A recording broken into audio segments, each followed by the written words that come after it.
Good morning, everyone. I have some internet issues, but without rebooting the router, there's not much I can do right now. So hopefully it won't be too much of an issue. If for some reason I drop off, I'll just try to come right back in, and if someone else can just step in real quick, but I think it should be fine. So with that said, can everyone hear and see me okay right now? Yes. Perfect. All right. Well, great to see everyone again. I know it's only been a month, but it feels longer for some reason. So I hope you all are having a good fall so far. And we do have a good size agenda for today, because we do have one request as well. So we have an update from Karen from the document review group. So yeah, we have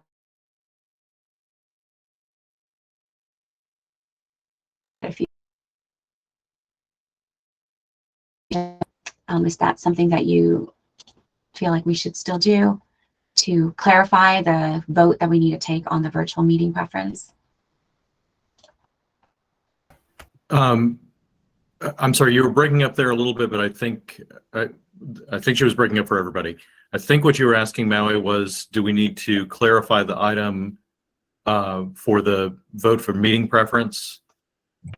Because I think it just says discuss under new business, and we actually have to take a vote. So I will make a motion to modify the agenda item to say, what did I say earlier, Maui?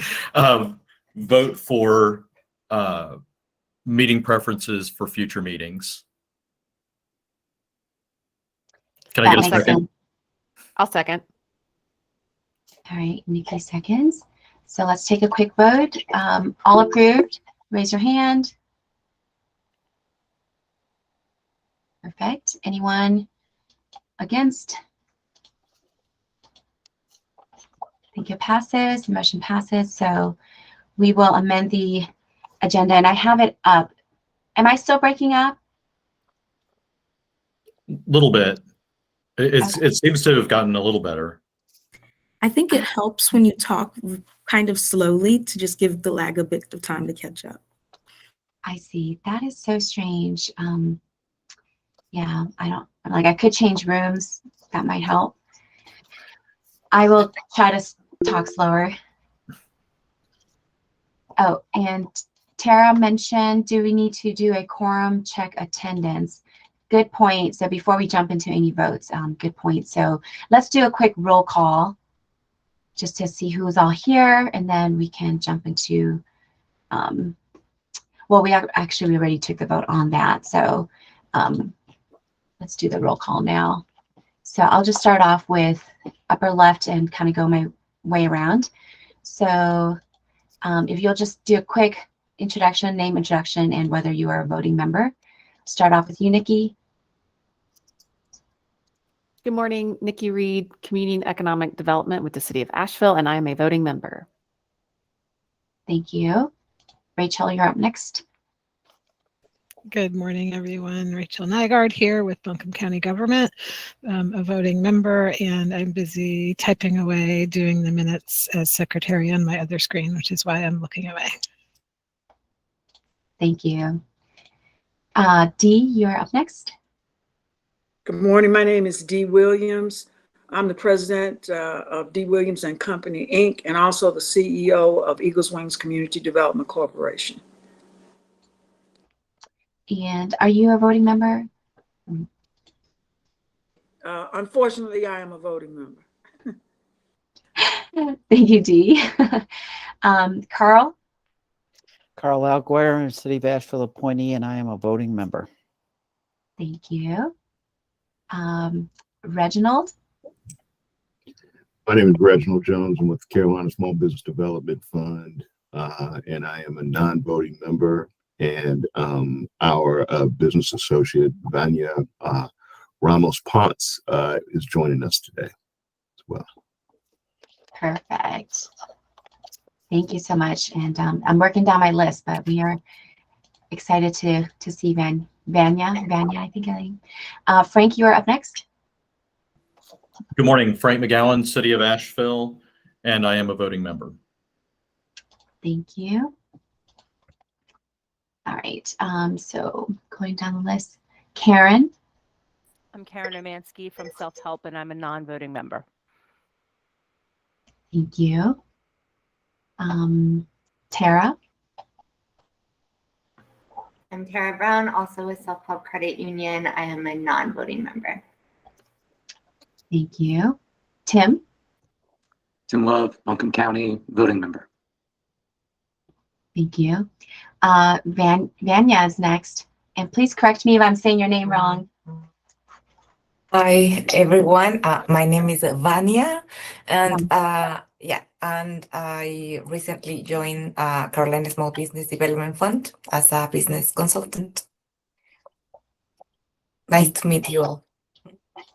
And you are a non-voting member, correct? That's correct. And then Yasleen, I think you're the last one. Jocelyn Gonzalez with Mountain Bestworks, and I'm a non-voting member. Perfect, thank you. So it looks like we have out of voting members. Yeah, I think we have everyone present. Perfect. So we will jump right into our agenda. So since we voted to amend the agenda, I will add it to new, under discuss. Under new business, it says discuss, and I will just add vote. Would that work, Frank? Discuss and vote on future meeting preferences. Perfect. Just made that change. So old business, we need to approve the minutes from the September 2nd meeting. So hopefully you all had a chance to take a look through those minutes, make sure everything is on point. So if anybody wants to move to approve those minutes, I will take that now. I move to approve. Thank you, Carl. Do we have a second? A second. Thank you, Frank. All in favor, raise your hands.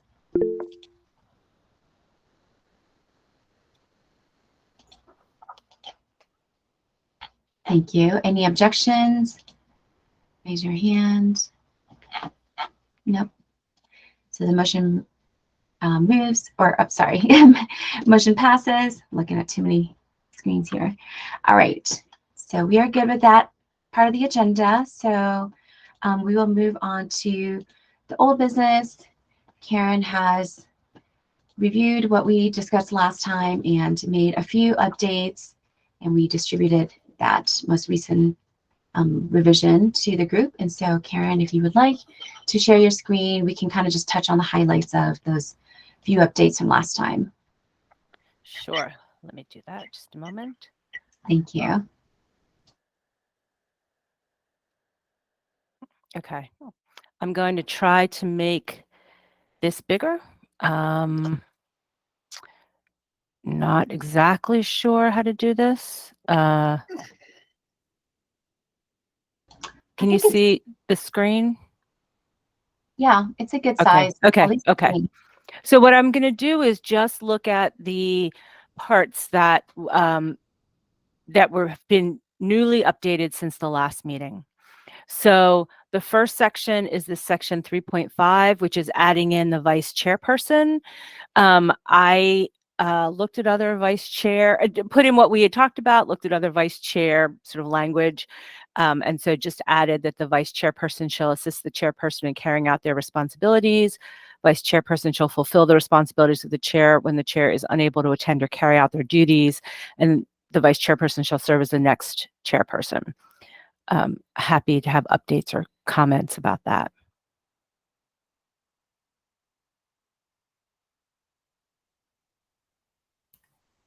I'll just say that maybe for clarity, sorry, Tara, I'll just say this right quick, but maybe for clarity, we can say that once the last sentence, like once the chairperson's term has completed, I don't know how we want to maybe clarify that to maybe give some framing around the vice chairperson shall serve as the next chairperson. Is that once their term has been completed, or maybe just little text edit there.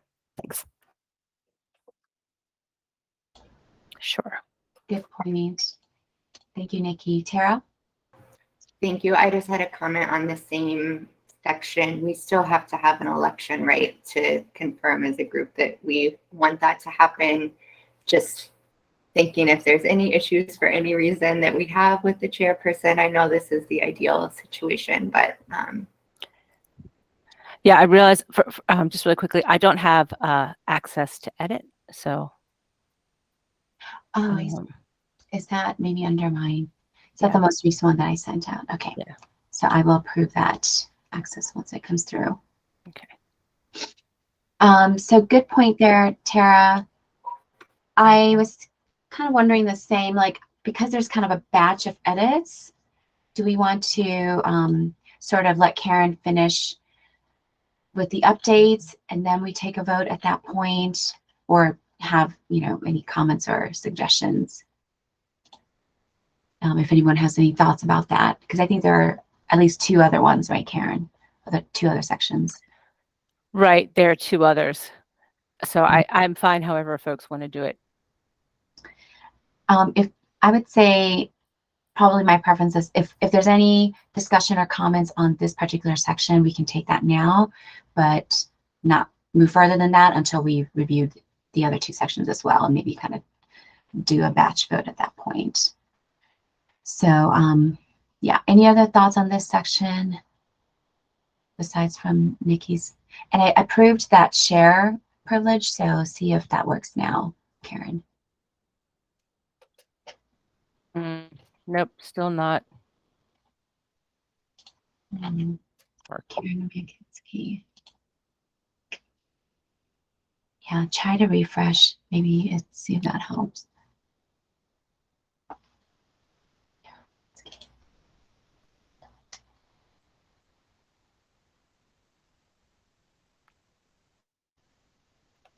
Yep, okay, that works. Perfect. Chairperson. Okay. Tell you what, for right now, I'm going to just put a note here. Subject to election after chair's term ends. Okay, and we can wordsmith that later.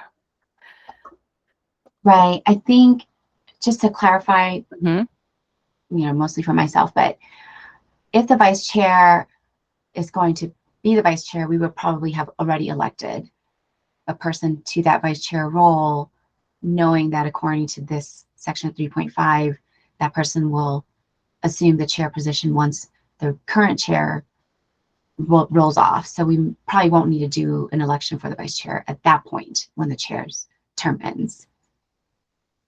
Just to clarify that I'm understanding that correctly. So let me just repeat, see if I'm understanding. So what you're saying is that when the operating committee is electing the vice chair, that they're really electing that person to a 2-year vice chair term and a 2-year chair term. Is that what you're saying? Potentially, unless the chair ends, you know, for whatever reason, resigns or steps down sooner, then the vice chair will be teed up to fill that role. But essentially, yeah, that the thought process there would be when we elect a vice chair, that would kind of be the understanding that that person would eventually be the chair.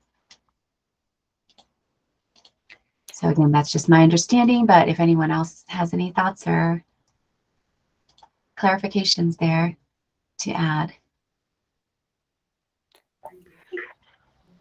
I'd say, well, we can note it here. And again, I think it's a great point to just let our legal, as our next step being, you know, the legal review, we'll let them really help us understand if there's any specifics that need to be consistent throughout the other parts of the document, right? So I think it's great to put this in brackets, like here's what we hope to do just as a matter of course, but then allow our legal team to make any adjustments as needed. So I appreciate, just having our idea here, and hopefully legal can advise if there's a need to make that consistent election piece.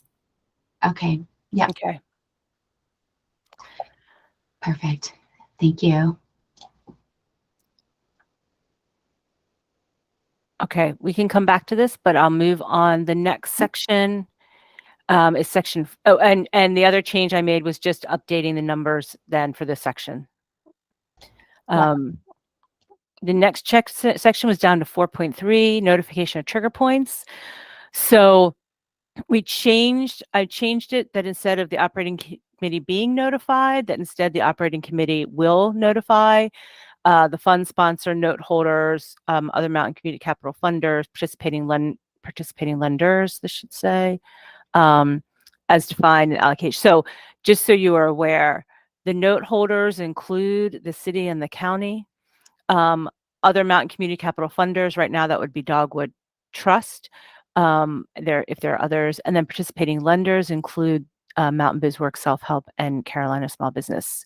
So, so those are all, that's how it's all defined in the allocation services and duties agreement. So in case those change, we're covered there. The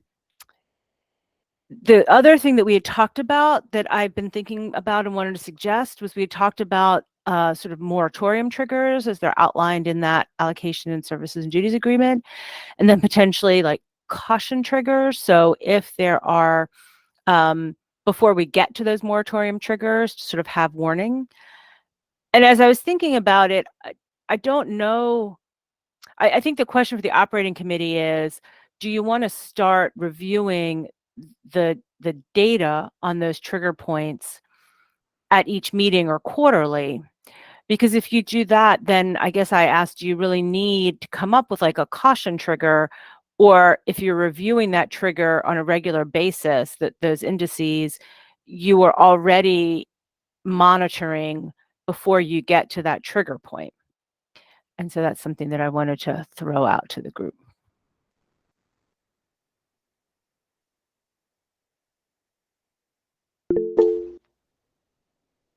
Yeah, yes, Tim? I'd be supportive of regular review of trigger points, you know, just to see where we're at on the status of the fund overall. And then I think if we find that through that there's data that we're missing, you know, i.e. other trigger points, maybe we add those at that time.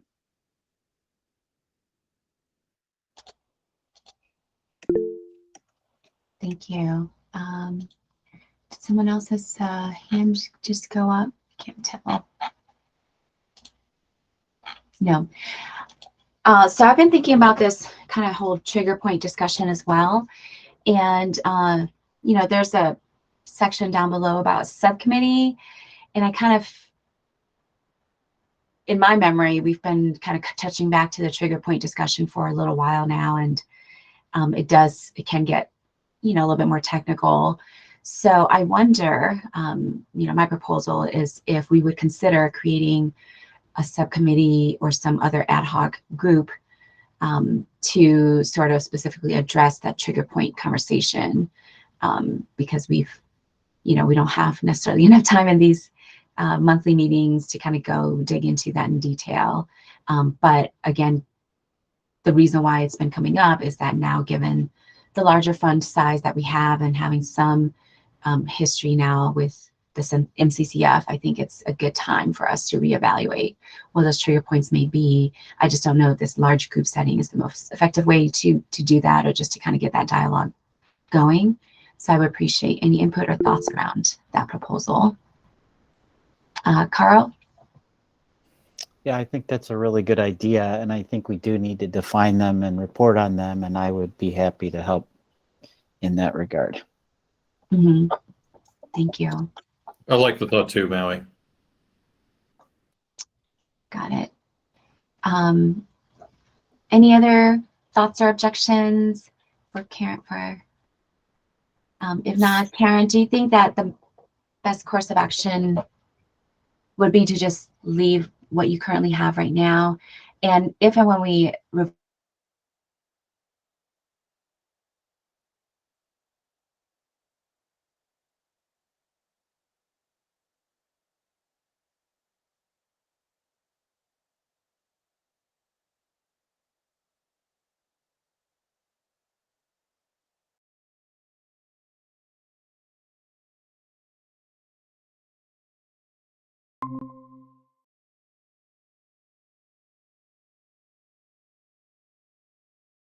my recommendation or my thinking is to leave the services and duties agreement to just those limited trigger points that are in there, because that's the guiding document that was approved by the county commissioners, et cetera. And so to leave that broader, and then the operating committee can determine if it wants other monitoring points or something like that with it. And if the operating committee comes up with a trigger point that it feels like, no, we really need to stop lending, I just wonder if that would then need to go back to the city and county for approval if they're going to stop lending the funds other than what was within the services and duties agreement. So I don't know. That's just a question. Frank? I'm not sure what's going on, but Nikki and Francia and maybe the YouTube channel just stopped working, which leads me to believe I'm not in the office at the moment, but they are. Leads me to believe we lost network connectivity at City Hall, which happens sometimes. So we might need to give them a second to get back. Yes, I saw that as well. I think Francia looks like she's back. Nikki. Francia, are you there? I can't tell if it froze or not, but let me, I'm going to reach out to them and see what's going on. Oh, are you there, Francia? Right, sorry, I am back. I'm trying to make sure that YouTube is also still on And that we are still live. So just give me 1 second. Sorry about that, Maui. Yep. We'll wait. Thank you, Francia.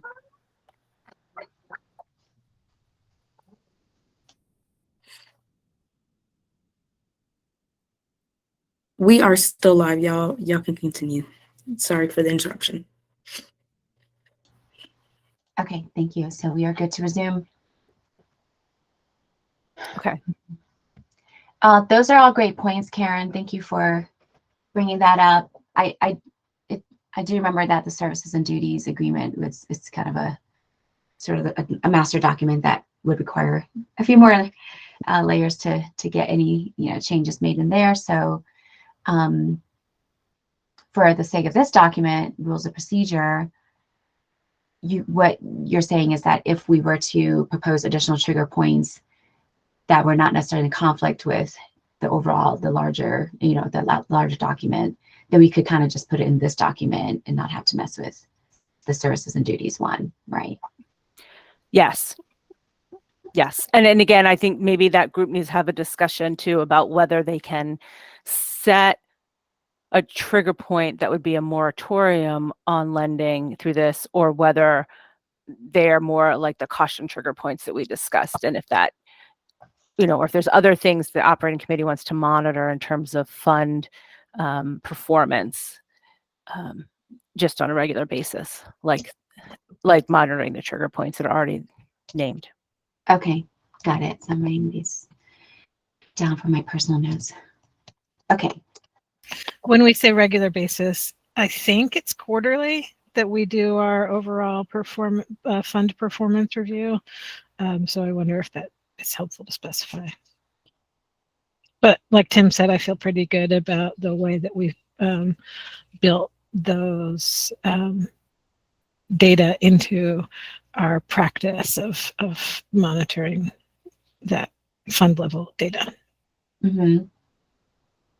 Yes. So Yasmin has gotten in contact with me, and she is preparing the most recent quarter's metrics, but we will review that in next month's meeting. So that'll be kind of a good refresher for all of us on what we're currently doing with the metrics and data that we're tracking. And then, if we want to add to that, or, if we want to change that process in any way.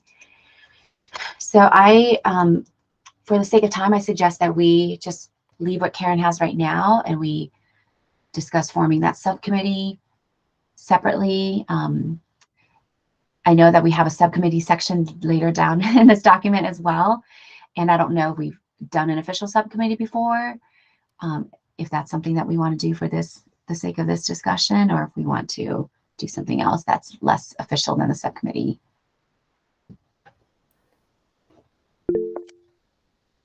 And that Yeah. was my only thinking too, Maui, and sounds like you're right there, is that just acknowledging what we'll need to have in place if it needs to be a public meeting as these meetings are, or if a different style of group can be more like a working group that could really advise on that. So sounds like something that we could research and get back to you on, but because I'm not quite clear on just the exact difference or what's required of each. But it sounds like something that, yes, a working group, with the idea being to really focus in on the technical aspects of the trigger point, be able to do that deep dive, and then report back to this group publicly on the discussion, the high level points, and even some recommendations perhaps would be great. Mhm. Yeah, kind of like what we did with the document review group, which that one was not an official subcommittee, and we were able to do a couple of working sessions in between the monthly meetings and be productive in that way. What would be the best route for us to get more clarity on whether this warrants, forming an official subcommittee? I don't know who may have the best contact with legal on that and how we can get more clarity.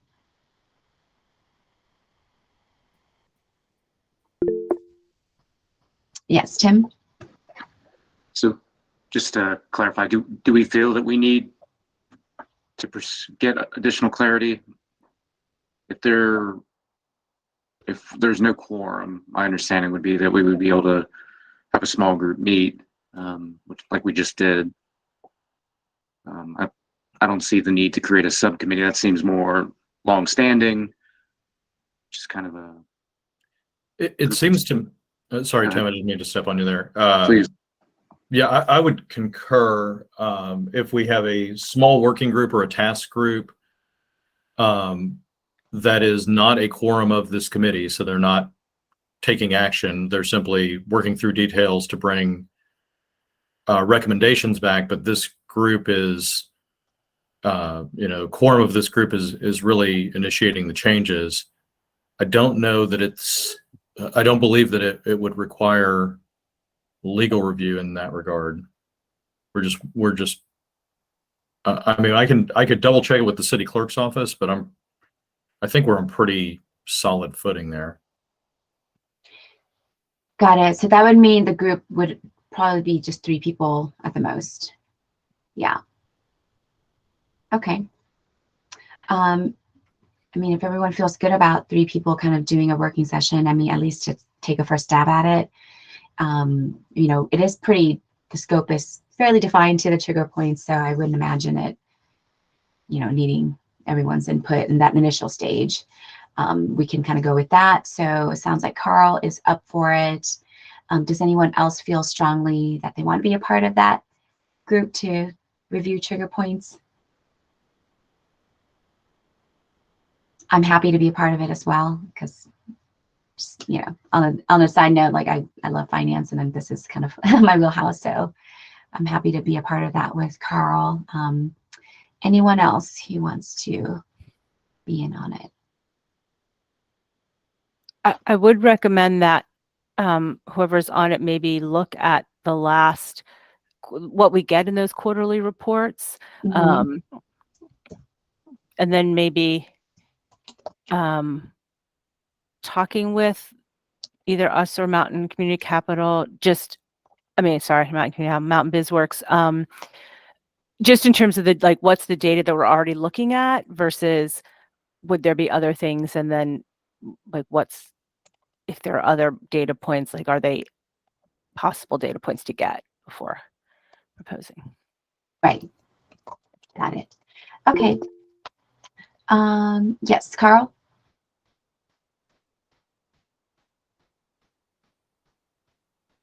You might be on mute still, Carl.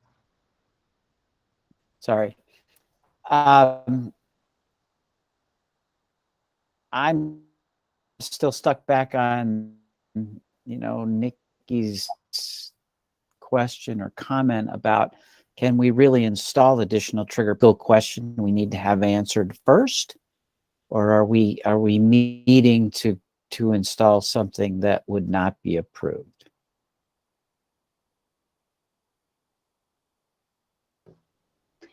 Yeah, so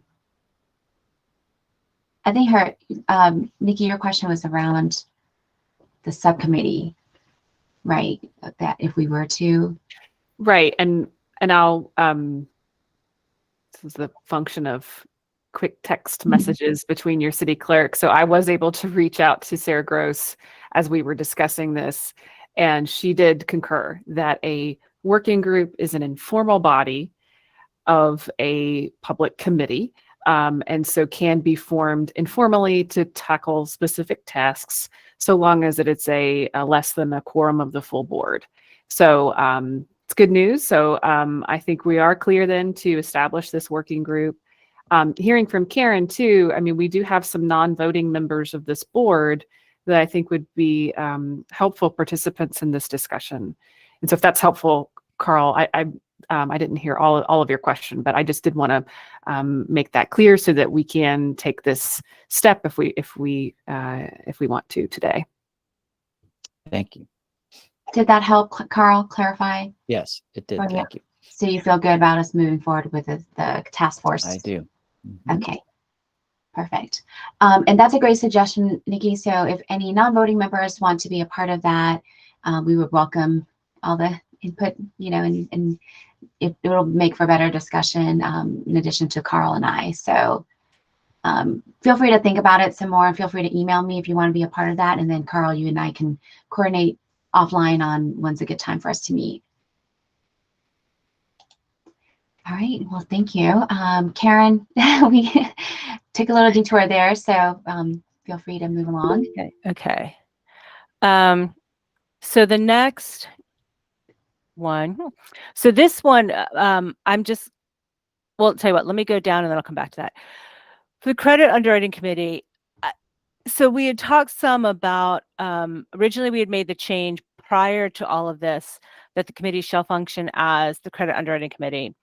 And then we had the discussion about sort of privacy issues around some of the information.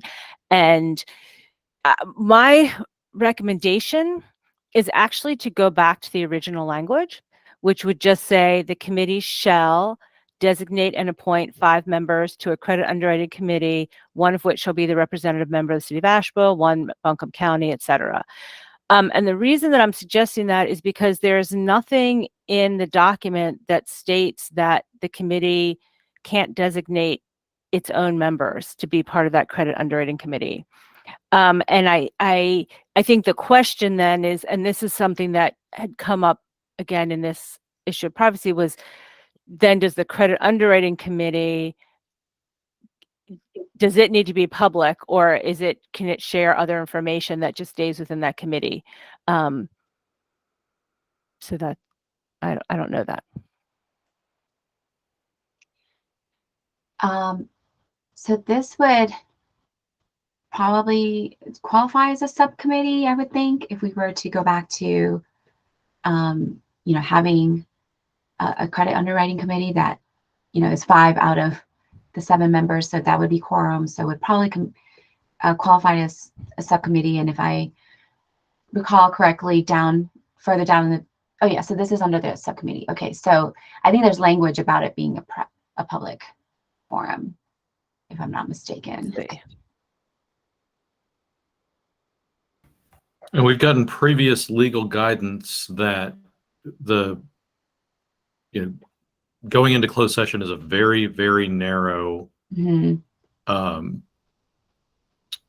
very narrow window. I'm losing my analogies.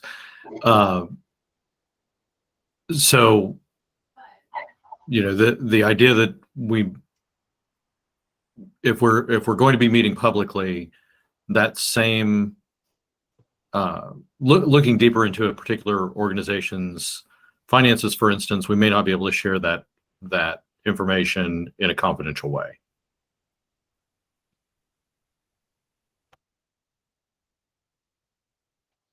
Yeah, this came up when we were having our special meeting back in August, and there was some confidentiality concerns, but we ultimately ended up holding that meeting publicly.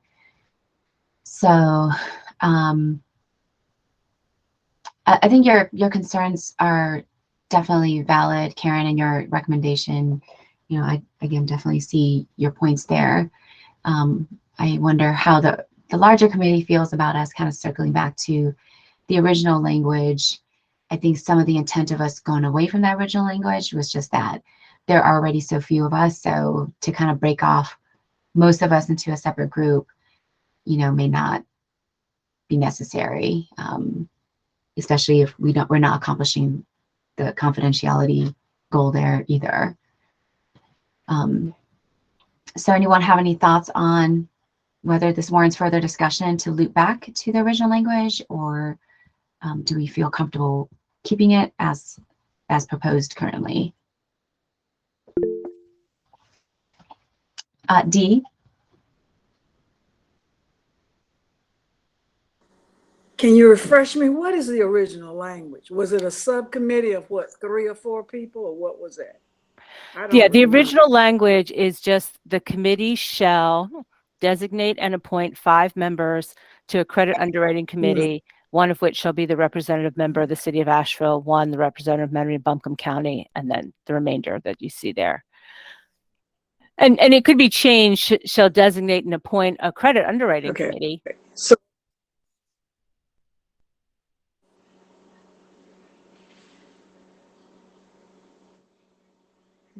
I guess if it can't function and discuss pertinent aspects, then why have it anyway? If it's gonna, you know, if the concern, most of the credit underwriting committees that I've ever been on or had a dealing with, of course, are banks, of course. But the other ones that I've been on where there were public funds involved, have been waivers that those folks would have to sign because they are using public monies. So I know that's not an issue here, and it probably will not be written into the equation. But if we don't have the ability as a credit underwriting committee or whoever is on that to ask pertinent, specific questions, then all we need to do is just rubber stamp and let whoever packaged it do whatever they're going to do. That is the only concern that I've got, and that we pretty much operate in another sphere other than operating as a valid credit underwriting committee. That's about all I have to say about it. Thanks. Thank you, Dee. Any other thoughts? I'll add to that I do think, you know, Dee, she touches it with a fine point. Like, I think that's where we got to last time, is really trying to understand the balance between public information, or, you know, public access to information, confidentiality of financial information, and then how that intersects with the role of the overall committee. And so I think it would be great to wrap our arms around that really clearly, both with identifying and being clear on the role of MCCF, as well as identifying if there is a need here, and then having legal guidance on how we need to address that. So I think it seems to me like having some conversations just again with our legal team might be necessary now, just again, so that we're fully empowered to acknowledge what our role is as it relates to the credit underwriting. And then if there is a desire to have a smaller working group to look at the particular financials, just understanding how all that fits together. So I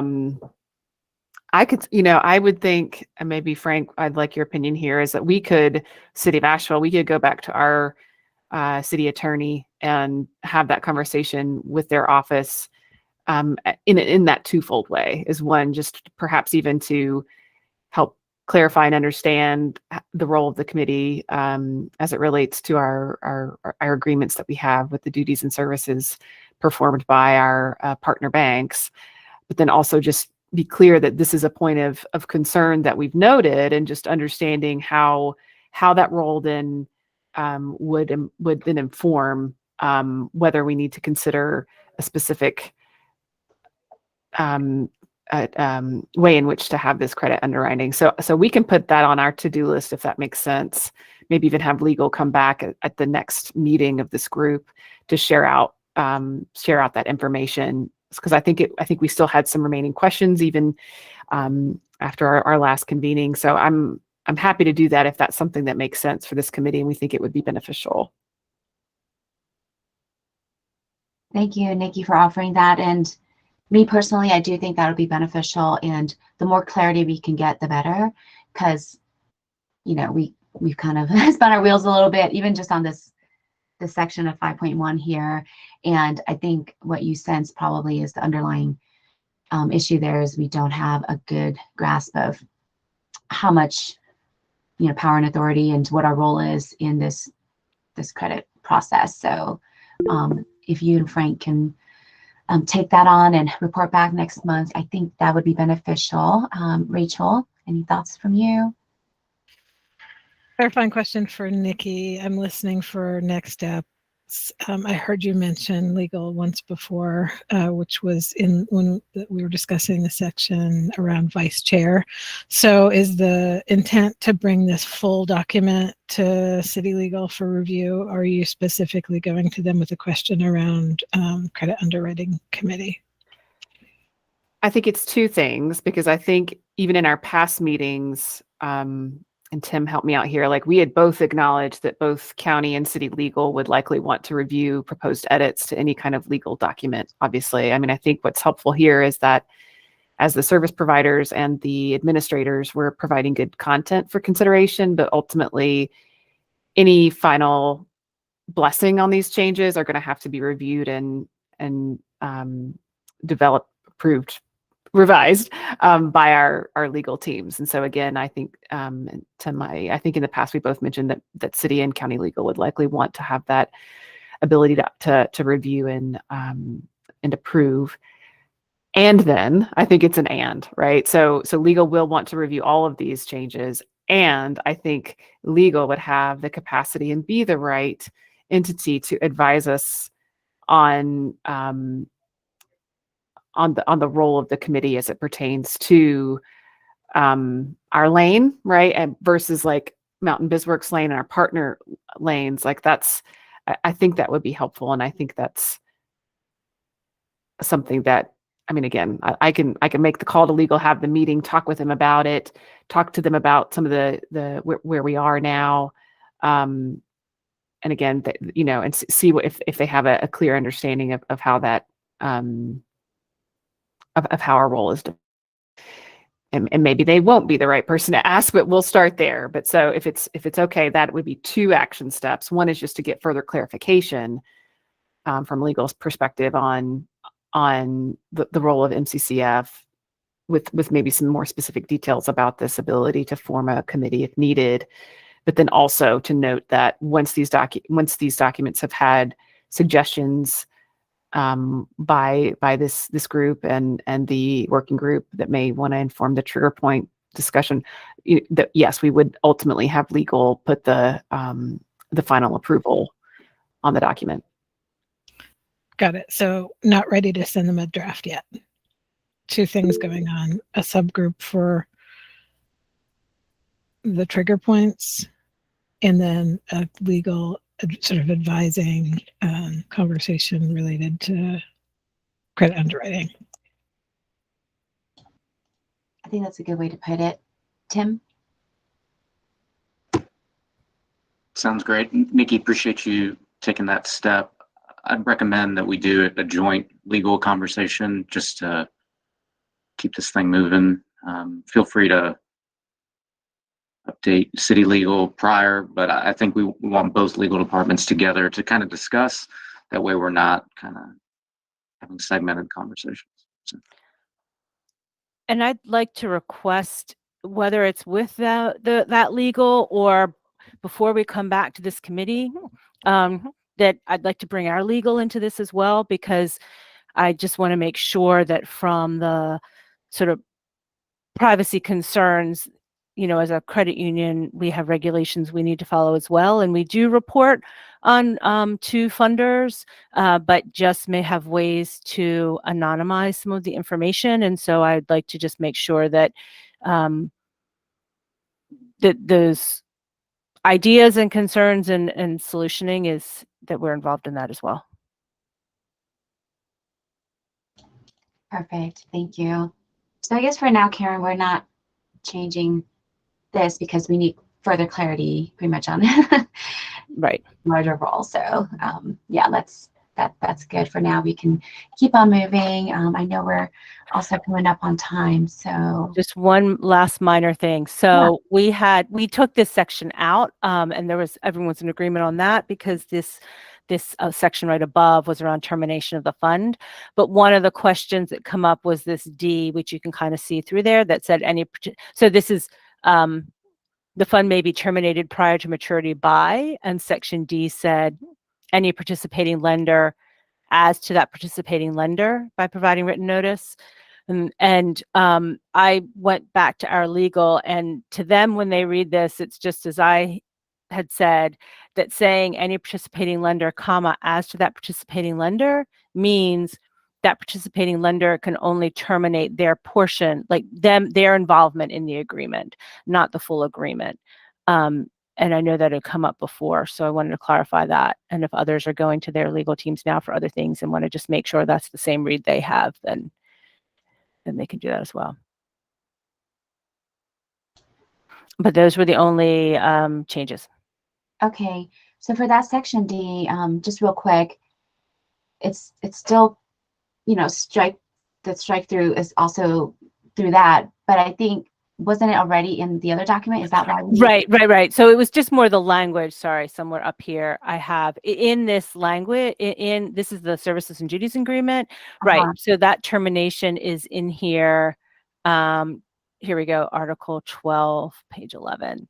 But it was more, the question had come up, well, why can a participating lender terminate the fund? And the answer is that they can't. Here we go. Here we go. This is the services and duties agreement. And the answer is that the participating lender can't terminate the fund. The participating lender can only terminate their role. That's what this as to that participating lender means, not the full fund. So I just wanted to clarify that because that question came up in the last one. Okay, thank you. Yeah, that makes sense to me. Any thoughts or remaining questions on that last point? I think we're good there. Okay. Oh, D, yes. Just a general overall on the, I guess what we've gone over is that when you start getting into drafting, as we seem to be, it may do us well to stay with concepts because drafting is usually left to attorneys. I know that in most fields, it's almost like practicing law when you start drafting or redrafting a legal document. So if we would just put our thoughts up there or whatever, and then have legal peruse it, it might be an easier do. That's about it. That's the only thought that I have right now, because it's it can get to be real tenuous and real time consuming too, and may not even be legal. So that's just my input. Thanks. Yeah, and just to be clear, legal will review this, and that's why even like today, even in this one, I just added in these brackets what we had talked about and not language, and others will deal with that language. Yep, and that's a great point, Dee. Thank you so much for reminding us all of that. Great points there, and thank you, Karen, for putting all this together. So I think we have some action steps for next time. And we definitely don't have a finished draft yet, so it's a work in progress. But I just appreciate all the work that everyone here, but especially you, Karen, have put into this document so far. So if everyone is good with that, we do have two pretty important items of discussion. The first being we do need to discuss and take a vote on future meeting preferences. That would probably be the most pressing thing that we should make sure we get done today. And then I know, Yasmin, you put together a loan request as well. But in the interest of time, we may be able to get through both of those. But just in case we don't, I wonder if how everyone feels about us possibly calling a special meeting to address the loan request. I don't know how timely that is, Yasmin, like if that is something that the founder, you know, is needing funding quickly. Because at this point, I'm not sure if we'll be able to do it justice. I mean, I would rather, if we could, vote on it today. That'd be great. I think it's you know, pretty important if we get it done today. I just don't know how quickly we can get a special meeting scheduled. I know we have some time that we have to notify. So I would rather go, if we could do that, I'd appreciate it. Okay, and just to clarify, Frank and Francia, how long do we have the meeting time until? Is it 10:30 or is it 10:45? It's 10:35, but if we need to, I can extend that time for us. Okay. If we were to kind of aim for 10:45, like at the latest to end, how does that work for everyone currently? Can Yes. everyone work around the 10:45? So I think if we try to move quickly, we may be able to hit both in the next 25-ish minutes. So yes, let's do that then. Thank you, Yasmin. Before we dive in, I didn't want us to get too off track on conversation and then, you know, not leave any room for the loan request. So, yeah, let's just jump right into the discussion and then vote on the future meeting preferences. And I will turn it over to you, Frank, to give us some update and context around that. Before we leave the last agenda item, can I make sure I got the next steps correctly on the one we were just on? So form 3 next steps, form a working group to work on finalizing edits related to trigger points to include Maui and Carl. Did I get that one fully, or are there others? Yes, so it's me and Carl, and then if any non-voting members may be interested in being a part of that, they can email me directly and we can coordinate timing offhand. Then Nikki and Tim to initiate conversations with city and county legal team to get further clarification regarding role of credit underwriting committee and overall operating committee related to lending. Sounds good. And then prior to voting on proposed edits, legal review of all proposed changes will be needed by self-help city and county. Thank you. That conversation covered a lot of territory, and I wanted to make sure that what I was writing down matched what everyone else thought. Thank you. Yes, that is great. Thank you so much, Rachel. All right, you're up, Frank. Okay, I will try to be quick. So the shorthand is this. The city of Asheville during COVID times shifted to a remote meeting policy, but they've met recently to make the default in-person meetings unless a board votes to remain remote. In order to remain remote, we have to have 2/3 of our voting members approve that that meeting venue of being a remote meeting, and we have to commit to it for 12 months. And we just lost somebody. Who'd we lose? Not sure who we lost there. But we need Carl 2/3. just stepped out. Who did? Carl.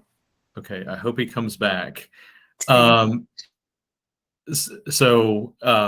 we have to have a 2/3 majority to approve this in order to remain remote. If we do not have 2/3 majority, if the motion does not pass, then we automatically revert back to in-person meetings beginning November 1st. So that's the background. Given that we just lost Carl, should we delay this for a few minutes until he comes back? We need 5 yeses. Do we have 5? In order to get there. So we have 5 still in the line. Okay. Well, then I'm going to make a motion that well, let me, I'm sorry. You wanted me to give an overview, Maui. Is there anything else you want to do? I'm sorry. I jumped the gun there and got outside my lane. I know you are enthusiastic about this topic. I think just giving a few seconds for anybody who may have any questions or any thoughts just for discussion before we jump into the vote? Any strong opinions either way? As a voting member, I will say I feel like this format actually works pretty well. There is more staff support that is required, obviously. And we do have technical challenges from time to time, but I think overall we get good participation, and we get participation from folks when they are away from home. And I think that in order to keep the business moving forward, this works pretty well. That's my personal opinion. Yep. Agreed there. And I see that Carl is back. So if you want, Frank, you're welcome to motion. So I'd like to make a motion to remain as a virtual meet for the MCCF meeting, to remain as a virtual meeting for the period of 12 months per guidance from City Council on our remote meeting policy. Can I get a second? Second, would you accept a friendly amendment? Of course I would. I would like to suggest that it's for an indefinite period, at least 12 months, so that we don't have to come back and vote on it each year if we don't have to. I'm good with that. Good one there, Rachel. Thank you. So, so we have a second. So let's take the vote. All in favor, raise your hand.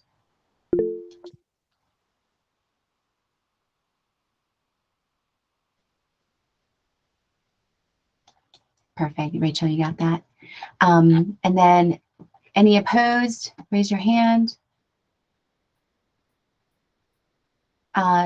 Dee, I see you have your finger up. Did you, you're voting, right? You're voting opposed, okay. So I think we had, I couldn't quite get all the votes there. Rachel, how many yeses did we get? All but one. It looks like we have 7 voting members. Am I getting that right? 1, 2, 3, 4, 5. Yep. So 6 yeses and 1 nay. Okay. Well, the motion passes then. We will be meeting virtually again next month. Thank you, everyone. So with that said, we will keep on moving to give our partner the most airtime to share. So Yasleen, feel free to take it away.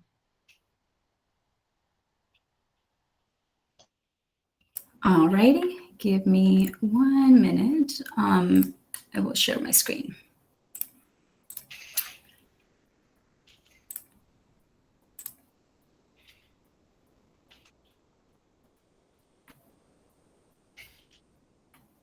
While you're pulling that up, thank you so much for sending the report ahead of time. That was really helpful. Of course.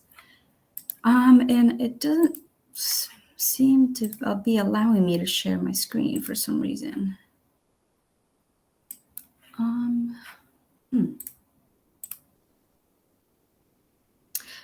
Maui, could you share for me? I'm not sure what's going on. Yes, I can. I'm just gonna pull it up real quick. But yeah, feel free to, you can start sharing about it while I yeah, of course. on here. So while Maui kind of gets that pulled up, this request is an existing client. We have been working with this particular client since 2021, I believe, not from a loan perspective, but from a learning side. So he's been involved with our learning services. The owner is an African-American male. The business started in 2019, in December of 2019. So really, the business has been operating for about 2 years or so. It is located in the city of Asheville. Oh, there we go. Could you make that a little bit bigger, Maui? Yes. Just to make sure everybody can see that. Excellent. Okay. So 2020, obviously the revenue, he was at a loss due to it being the first year. He had some expenses and, of course, startup cost, and so on. No depreciation in 2020, and in 2021, he has not filed his tax returns yet. There has been an extension that has been filed. However, he was profitable in 2021, as you can see, so $9,000. 2022, he's doing much, much better. He's been able to pick up additional routes. So revenue year to date is $17,000. And the loan request is for $70,000. $20,000 of that is debt refi. The original debt that he took on was really to get him through COVID. Since he did start in late 2019, because he didn't have that revenue during 2019, he didn't qualify for any kind of debt relief. So, and no idle money, no SBA, no any kind of disaster relief. So he took a $20,000 loan with us to be able to really keep up with his payroll and just working capital. So we did that for him. And since then, he was able to purchase a vehicle as well. And so the purpose of this loan particularly, so 20,000 of that will be debt refi. We'll be purchasing another vehicle, a second vehicle, and working capital. So this loan will allow the client to have a more dependable vehicle. Will reduce the repairs and maintenance costs as well, which will allow his cash flow to improve. And of course, the loan is also under more favorable terms. The collateral will have, or security interest will have a UCC and all business assets, of course, and then we'll have the two vehicles. So the vehicle that he currently has, plus the new vehicle that we'll be purchasing. The vehicles are valued, both vehicles together are valued at about $25,000 with the discount already applied, which is 50%. The discounts have been applied per SBA guidelines. So we just mirrored the SBA discounted value there. The payments are 96 payments of principal and interest payments, which is the $919.90. The credit score, he's got a 678 credit score. He's current on all trade lines. There's been no charge-offs, no collections, no bankruptcies. There was one collection account that he was not really aware of.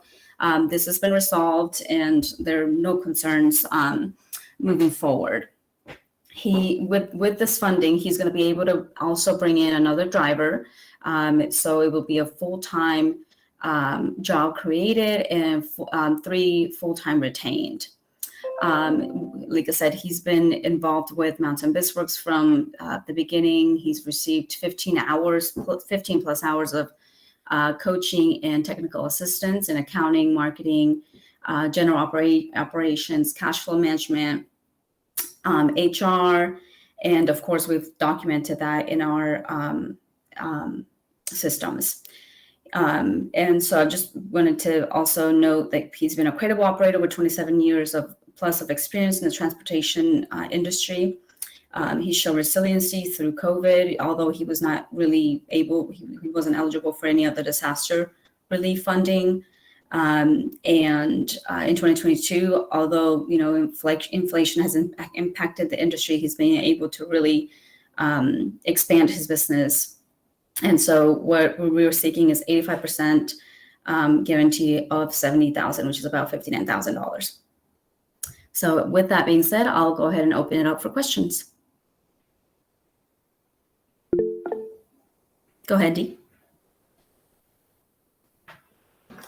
Thank you. This is a refinance, is that correct? Part of it, yes.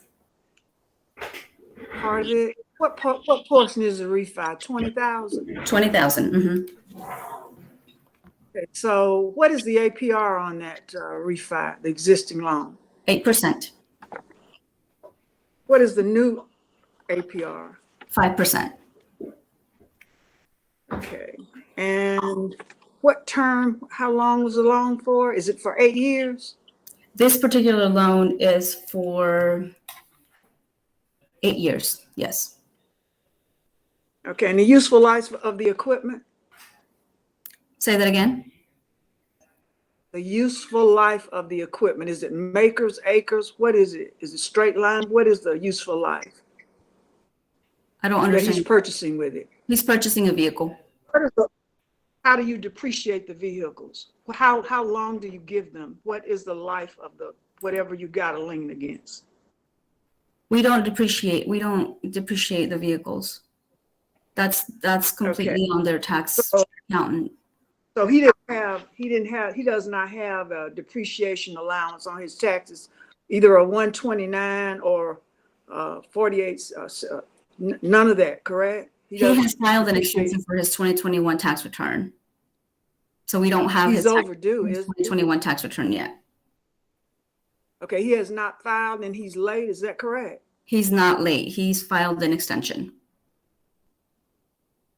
The 4868, I think is due in August or what? Or when is it due? Do you know? I'm not sure. 4868? I'm not sure. I think it's August, it's overdue. And let me just ask this, his cash flow, how many days of cash does he have on hand now? Let me pull that up real quick. That'd be great.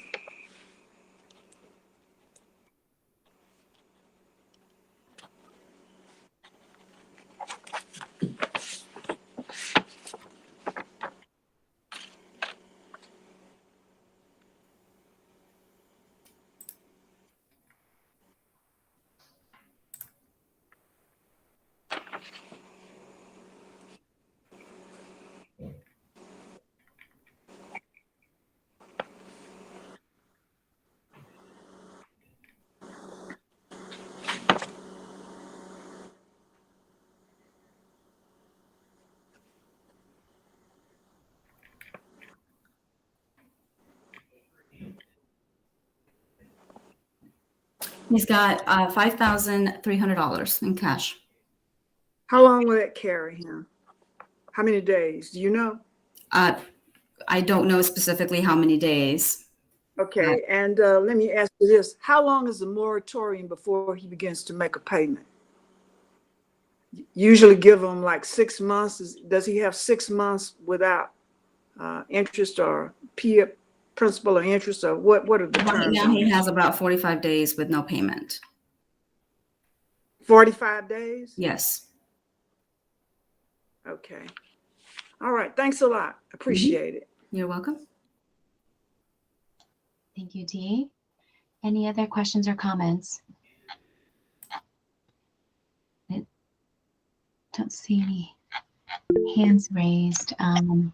Tim? Hey, Yasleen, just wonder if you could talk a little bit more about the industry without getting too specific. Seems like this person's been in the industry for a while, maybe taking sort of a different direction. Just a little more clarity there.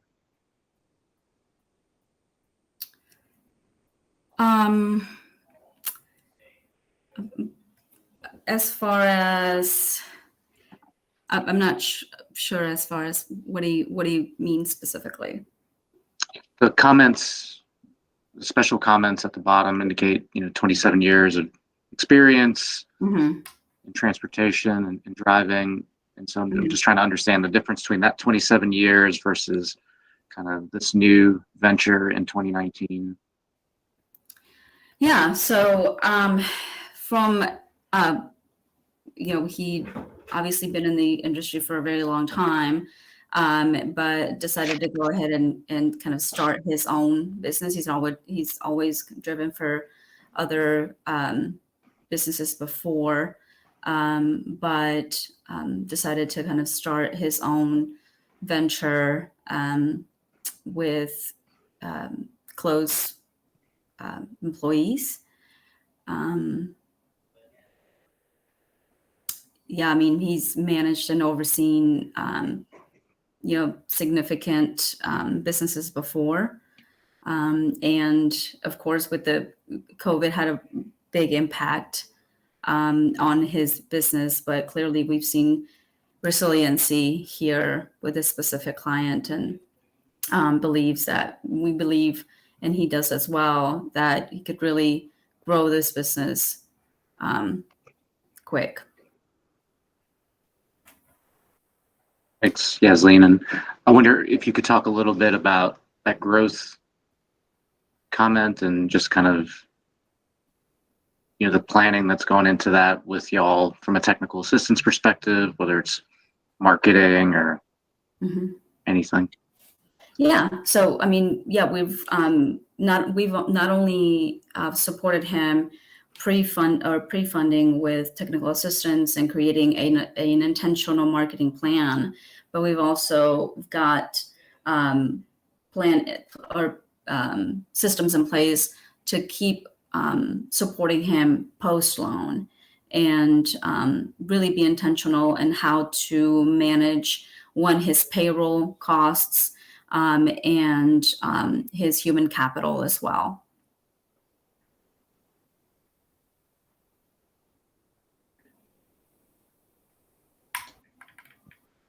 Thank you. Did that answer your questions, Tim, or did you have any follow-up?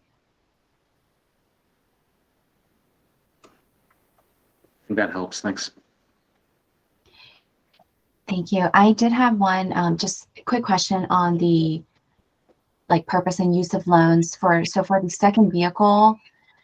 Will it help him to expand his reach and footprint to add more routes, or is it just it's a lower maintenance vehicle? Okay, so yeah, great question. Yeah, he will be able to take on more routes as well, and of course he'll have another driver, so he'll be able to definitely expand his footprint once and then take on more routes. Mm-hmm. And I'm sure you guys have checked all these numbers, but that new expanded revenue will offset what he would have to pay for the driver. Yes, of course. Yeah. Got it. Yeah. Any other questions or thoughts on this loan request from anyone?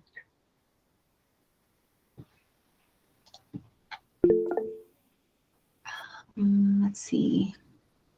Since I'm sharing, I can't quite tell who raised their. Francia. I just wanted to know if we could share, or if we're allowed to know if this person, the name of their business, or if we're not allowed to share that information. Okay. We're allowed to. Understood. No worries. Thank you, Francia. All right. If we don't have further discussion, then, I will entertain any motions at this time. Any action on this loan request? I move to approve. Thank you, Frank. Do we have a second. Thank you, Carl. So all approved, raise your hand, please.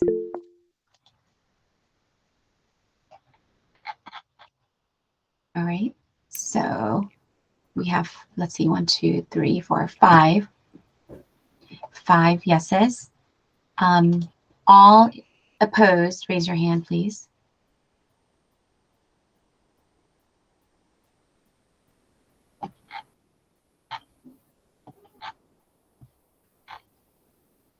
Carl, I think your hand is up from before. Is that right? It is, yes. And I have a lag in my connectivity. Sorry. No problem. I think that's a unanimous pass, Maui.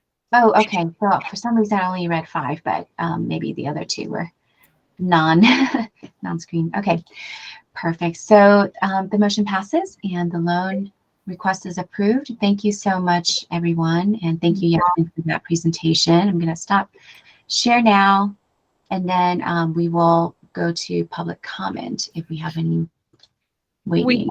We did miss, Maui, the update from the City Business Inclusion Office.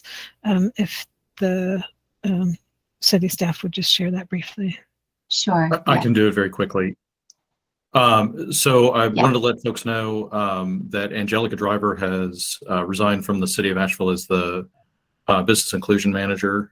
She had been out on medical leave and made the decision that was best for her. So sorry to have lost her at the city. We'll be looking at the position soon, and we'll post for it in the near future.